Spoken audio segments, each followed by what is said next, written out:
They called the sea a graveyard. And for good reason. For 100 years, ships that sailed past the grey reaches never came back. But Captain Elias Vane wasn't looking to come back. He was looking for one thing. 10 years ago, on a beach in Port Black, his brother died in his arms. The last thing in his brother's hand was half of a torn map and 3 words. Find the eye. The eye of the abyss. A gem older than kingdoms, said to be born in the heart of a storm. Sailors said it could calm the fiercest sea, or drown a fleet with a thought. Vane spent a decade chasing whispers. A tavern song here, a dying captain's confession there. He lost 2 ships. He lost his name in 3 ports.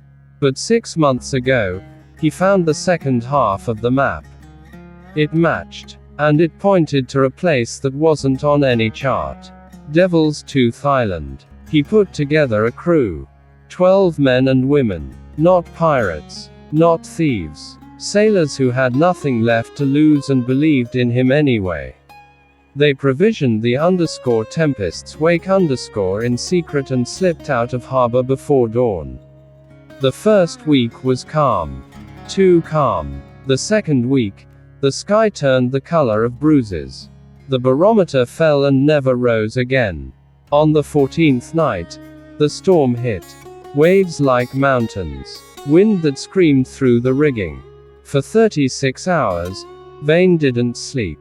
He stood at the helm, coat soaked, hands bleeding on the wheel, shouting orders until his voice was gone.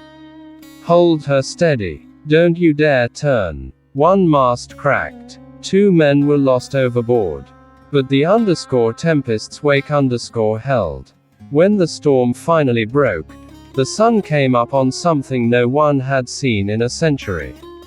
A jagged island, black rock, with a single cave mouth open like a wound. They anchored in a cove and went ashore.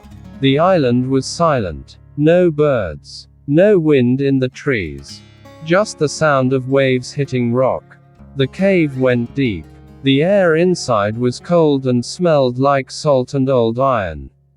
Their torches threw shadows that moved on their own.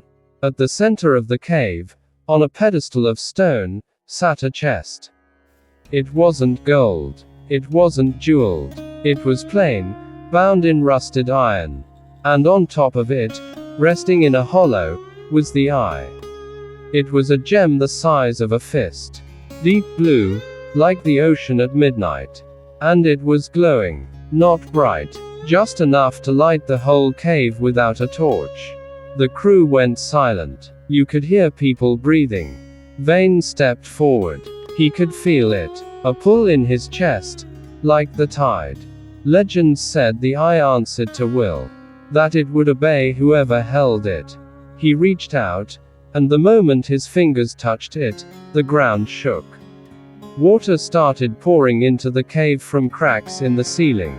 Captain, one of the crew said. What do we do? Vane looked at the gem. Then he looked at his crew. Wet, tired, scared, but still standing with him. And he understood. This was why no one came back. Because the eye didn't give you power. It tested you. If he took it, he could be a king. He could command storms. He could have anything. But the sea would always demand a price. So he made a choice. He lifted the eye, held it up to the light for 1 second, and then threw it as far as he could into the dark water at the back of the cave. There was a sound, like a whale song, but deeper. The glowing faded. The shaking stopped. The water stopped rising. They ran. Back to the ship. Back to sea. The Tempest's Wake sailed home with no treasure. No gold. But all 12 of them were alive. In the ports. People asked what he found. Vane just said, nothing worth keeping. And he never sailed again. Some say the eye is still down there, waiting. Some say the sea took it back. But sailors still tell the story of Captain Elias Vane.